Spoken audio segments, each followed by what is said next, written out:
नमस्कार, सत्यदर्शन न्यूज मध्ये आपले स्वागत आहे. मी पायल शहा.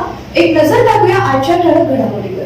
नारायण राणेंना स्टेजवरच आली चक्कर.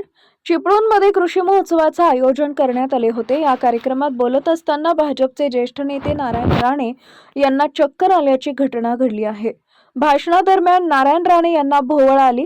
राणे यांचं भाषण शेवटच्या टप्प्यात असताना त्यांना अस्वस्थ वाटू लागलं. त्यांचा आवाज बसला, तसेच त्यांना चक्कर आली. त्यामुळे त्यांनी आपलं भाषण आटोपत घेतलं. यावेळी राणे यांनी प्रसारमाध्यमांशी बोलण्यास देखील नकार दिला. कार्यक्रमाच्या ठिकाणाहून नारायण राणे थेट गेस्ट हाऊसकडे रवाना झाले. त्यापूर्वी वाशिष्ठी डेअरी कृषी व पशु प्रदर्शन महोत्सवात नारायण राणे यांनी नंदीचं दर्शन घेतले. 9 जानेवारीपर्यंत चालणाऱ्या या महोत्सवाचं उद्घाटन नारायण राणे यांच्या हस्ते उत्साहात पार पडले. त्यानंतर सुरू झालेल्या भाषणादरम्यान राणे यांना चक्कर आली.